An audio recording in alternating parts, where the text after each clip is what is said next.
Assalamu alaikum wa rahmatullahi wa barakatuh.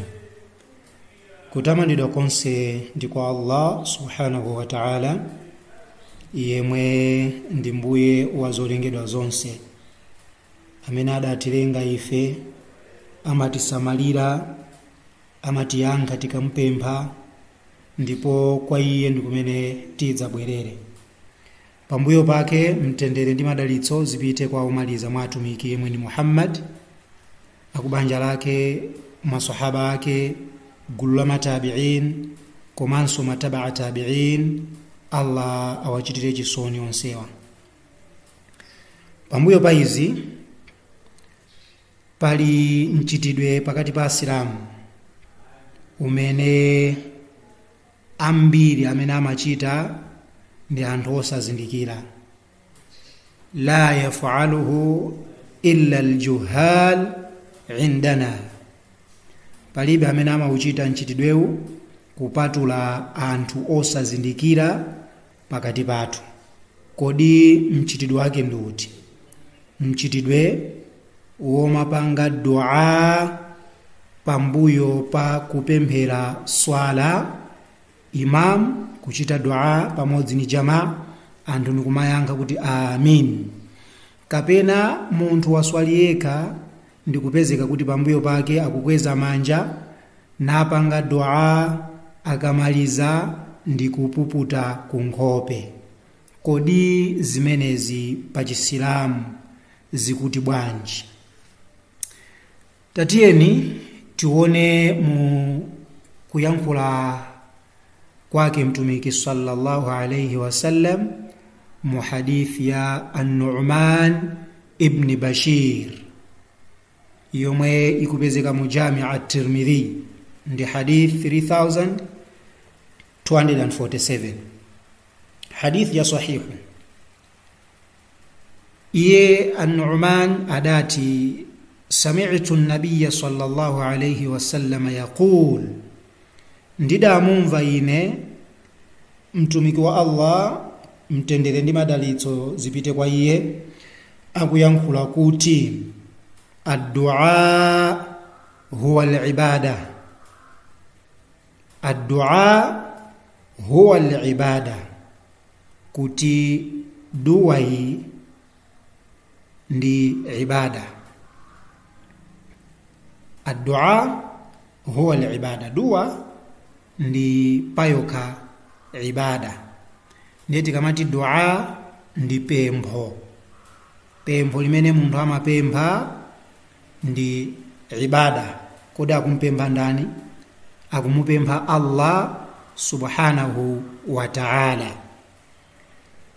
Ndiye pa liula ad-dua tisanafike kuti linagawidwa mzigawo zingati, tiyeni tuone kuti ibada imatanthauza chani kwenikweni. Malingana ndi kufotokoza kwake Shaykhul Islam Ibn Taymiyyah rahimahullahu rahmatan wasi'a fi Majmu' al-Fatawa, mu buku lake limene mudasonkhanitsidwa mafatwa ayeyu, volume 10 patsamba 149. Pamene pa kufotokoza kuti al-ibada, tikamakamba za ibada, hiya ismun, limenelo ndi dzina, jami'un, limene lasonkhanitsidwa, mwasonkhanitsidwa, kapena kuti lasonkhanitsa, likulli ma yuhibbuhu Allahu wa yardah, chilichonse chimene chili chokondedwa ndi Allah komanso chomusangalatsa iyeyo. Ismun ndi dzina, jami'un limene lasonkhanitsa, likulli ma yuhibbuhu Allahu wa yardah, chilichonse chomwe chili chokondedwa ndi Allah komanso chomusangalatsa iyeyo.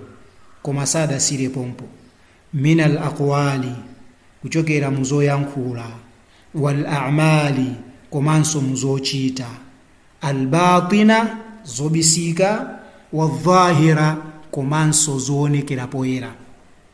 Al batina ndi kuti zimene zili mu mtima, zimene anthu ena sangazooneka, zimene zikuchitidwa mobisa mu mdima munthu ali yekha. wa dhahira, ndi zimene zikuchitidwa poonekera poti anthu akuona kuti uyu akuchita zakuti.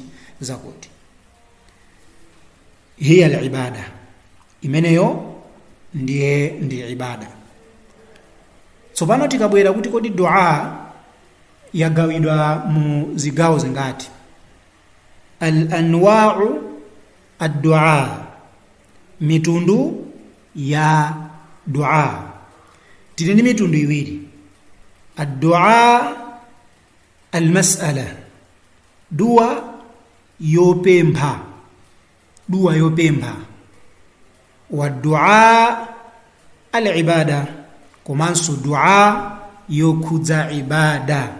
Ndikuti pamenepa pa gawo lachiwirili pakukhala ngati pali posokonekera, koma ndi pempho lokhudza mapemphero, lokhudza ntchito zomusangalatsa Allah komanso zomukondweretsa iye, ngakhale kuti loyambirira lonso lilinso mu gawo lomwelo, koma kungosiyana kwake ndikonena kuti apa poyambirira apa umakhala kumupempha Allah china chake, pamene pachiwiripa umakhala kuti ukumukweza Allah, monga tikamati ad-du'a il-mas'ala, dua yopempha. Munthu amakhala kupempha chikhululuko kwa Allah kuti ya Allah ighfirli, ndikhululukireni ine. Ya Allah ighfirli walwalidayya warhamhuma kama rabbayani saghira. Ya Allah ndikhululukireni ine pamodzi ndi makolo anga ndipo muwachitire chisoni ngati mene adandichitira chisoni ine ndili wang'ono. Ya Allah ighfirli dhambi, ya Allah ndikhululukireni ine machimo anga. Allahumma inni kuntu minadh-dhalimin faghfirli, o Allah ine ndali munthu wochita zoyipa ndikhululukireni, ngati madua ngati amene. Kapena kupempha chisoni, ya Allah rahamni fa anta khairur rahimin, ya Allah ndichitireni chisoni ine, ndichitireni chisoni ya Allah chifukwa inu ndinu wabwino kwa chisoni. Ndi madua ena amene munthu angapemphe kupempha chisoni cha Allah subhanahu wa ta'ala. Kapena ya Allah ndini, ya Allah ndongoleleni ine, ya Allah ndongoleleni ine kuchiongoko, ya Allah titetezeni ine, nditetezeni ine pamodzi ndi ana anga ngati mene adapangira Ibrahim. Ya Allah jinubini wa baniya an na'budu al-asnam, ya Allah ndipangeni ine, ndichinjirizeni ineyo pamodzi ndi ana anga kuti tisakale magulu anthu opembedza mafano.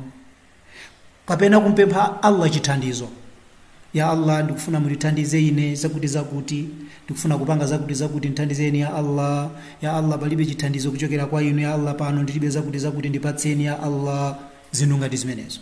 Komanso kumpempha janna Allah, kuti ya Allah adkhilni fi rahmatika, ya Allah zandiwetseni ine kuchisoni chanu chimene chili janna.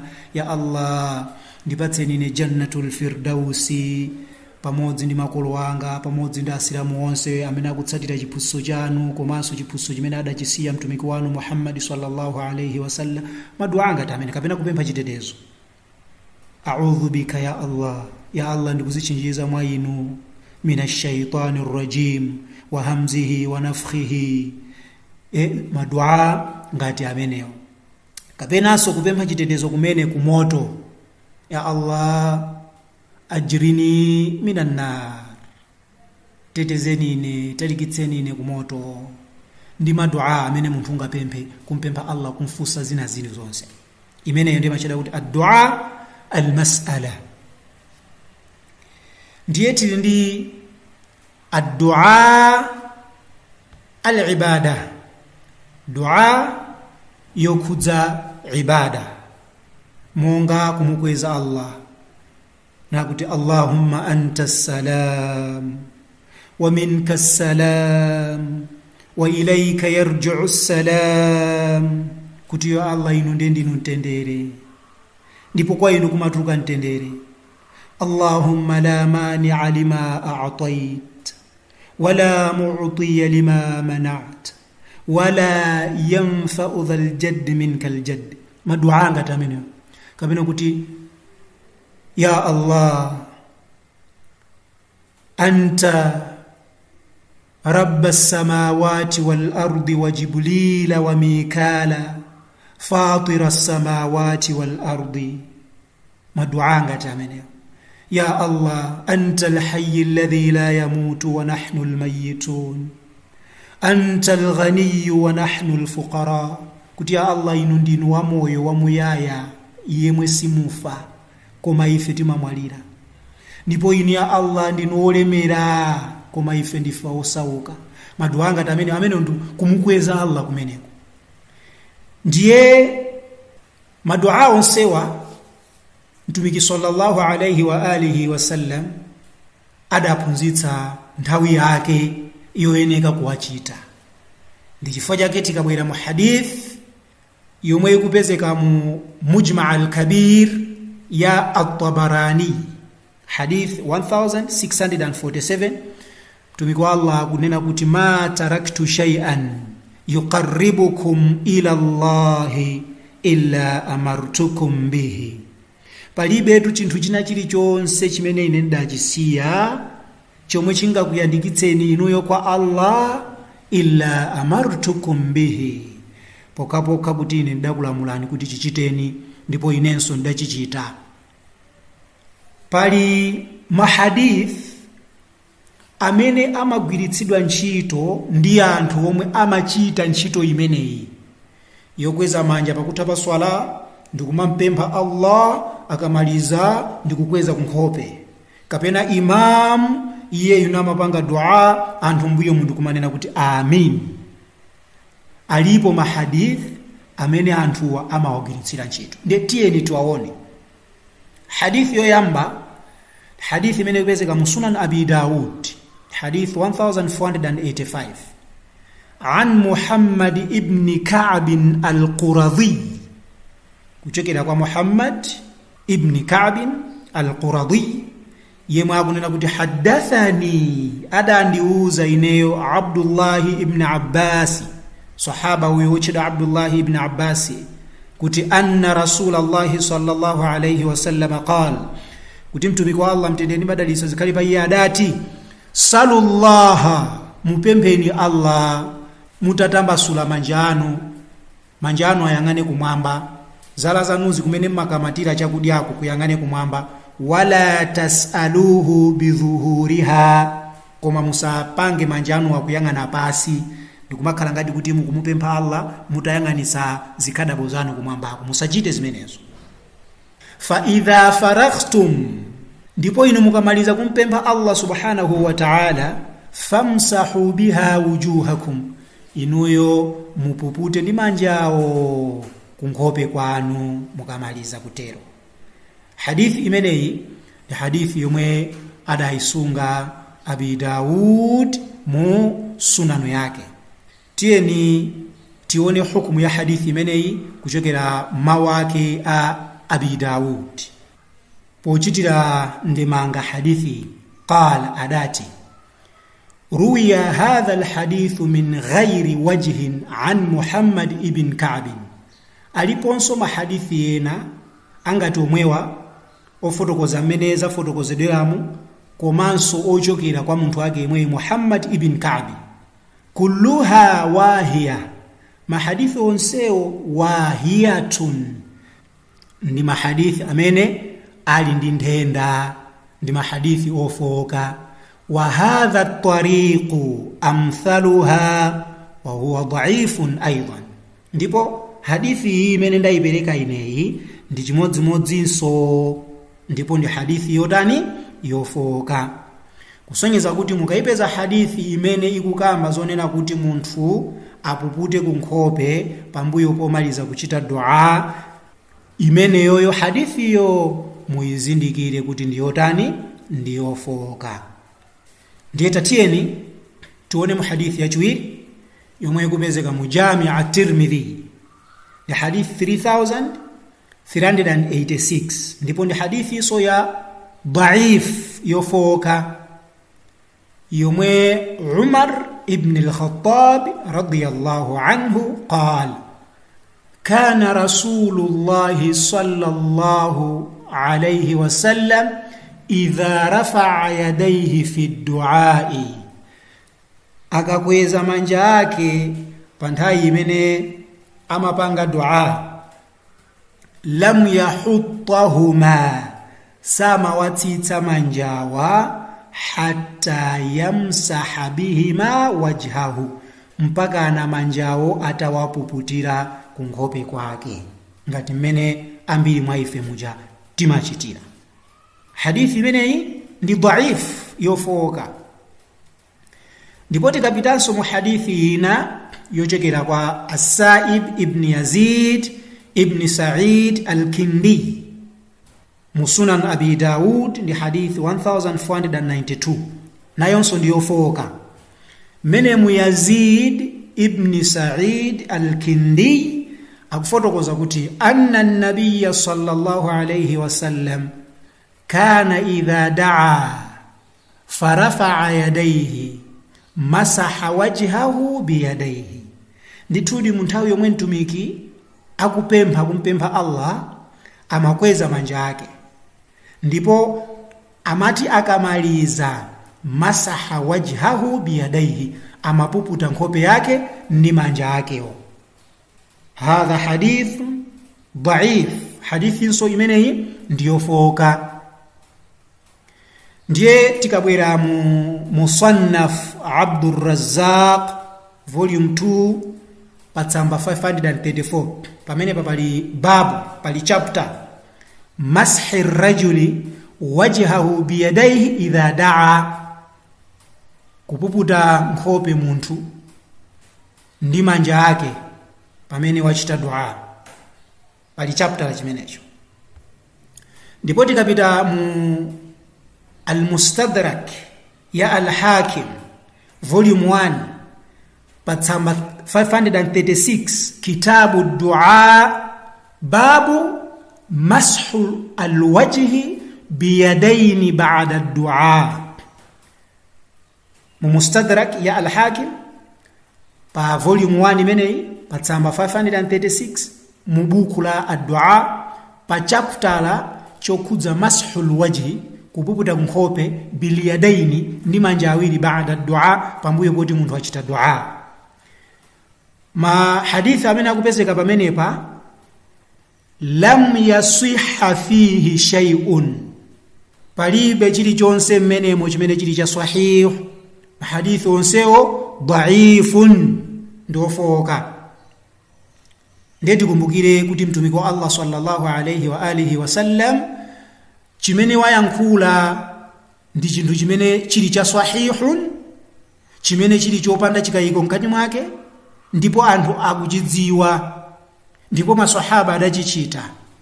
Koma mahadithi onse amene ali dhaif timanena kuti ni mahadithi omwe sakuchokera kwa mtumiki sallallahu alayhi wa alihi wasallam, chifukwa choti mu isnadi muli anthu amene alofoka, kapena mu isnadi muli kuduka kumene kuwachitika ndi zina zoterozo.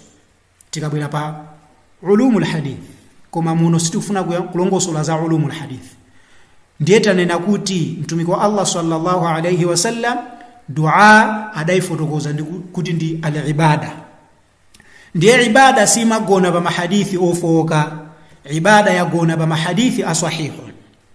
Choncho asilamu tiyeni tisiye kukweza manja athu pambuyo poti tamaliza swala ndi kupempha kwa Allah, komanso tisiye kuti tikamaliza swala kaya ndi salamu ndi kupuputa nkhope, kapena tamaliza kuchita dua ndi kupuputa nkhope. Zimenezo sizili mu chiphunzitso cha ndani cha mtumiki wa Allah sallallahu alayhi wa alihi wasallam. Fa in kana hadha min alkhair, chifukwa ngati zimenezi zili mu zinthu zabwino, fa huwa min alislam, ndiye kuti zili mu Islamu, ndiye kuti zili mu sharia, ndiye kuti mtumiki wa Allah sallallahu alayhi wasallam adalamula kuti asilamu achite, chifukwa palibe chimene adachisiya osatiuza ife. Wa idha lam yakun min alkhair, ndipo ngati zimenezi sizili mu zinthu zabwino, falaysa min alislam, chimenecho sichili mu Islamu. Tikumbukire mawu a Imam Malik, tikabwera mu al-Insaf, anna Malikan rahimahullahu rahmatan wasi'a qala litilmidhihi al-Imam al-Shafi'i rahimahullahu rahmatan wasi'a. Ada yankula Malik ibn Anas kwa ophunzira wake Imam al-Shafi'i, ndiye iyeyo mphunzitsi wake amene ali Imam Malik akumufotokozera kuti inna kullu ma lam yakun ala ahdi rasulillahi sallallahu alayhi wasallam dina, chilichonse chimene mu nthawi ya mtumiki pamodzi ndi maswahaba ake sichidali mu gawo la chipembedzo, iwowo sadachichite, maswahaba sadachichite, lam yakun al-yawma dina, mu nthawi yathu ino sichingakhalenso mu chipembedzo. Ndipo akupitiliza Malik kumpatsa malangizo Imamu Ash-Shafi'i, man ibtadaa fil islami bid'a, aliyense amene wabweretsa mu chisilamu mu zinthu zachilendo, faraaha hasana, ndikumachiona kuti chinthucho ndi chabwino, akula kuti tichichiteni kupanga dua pambuyo pa swala ndi zabwino, imamu akapanga Allahumma anta salamu inu tamani nani amin, kapena mukatha kupanga salamu zikuputa kunkhope, zimenezo ndi zabwino. faqad za'ama anna Muhammadan sallallahu alayhi wasallam qad khana ar-risala, ameneyo chimene akufuna kutanthauza nchani? Akufuna kutanthauza kuti mtumiki adatinamiza uthenga sadamalize kutifotokozera. Wadhalika li anna Allah ta'ala, inu yotu muzindikire kuti wamunena mtumikiyo kuti adapanga betray uthenga pachifukwa chokunena kuti Allah subhanahu wa ta'ala adayankhula kuti al-yawma akmaltu lakum dinakum, lero lino ineyo ndakukwaniritsani chipembedzo chanu, wa atmamtu alaykum ni'mati, ndipo ineyo ndakwaniritsanso mtendere wanga pa inu, wa raditu lakum al-islam, ndipo ndikusangalala nanu inuyo kuti chisilamuchi ndiye ndi umoyo wanu wa tsiku ndi tsiku. Ndasangalala nanu pokupatsani inu chisilamu kukhala umoyo wanu wa tsiku ndi tsiku, mu suratu Al-Maida aya namba 3.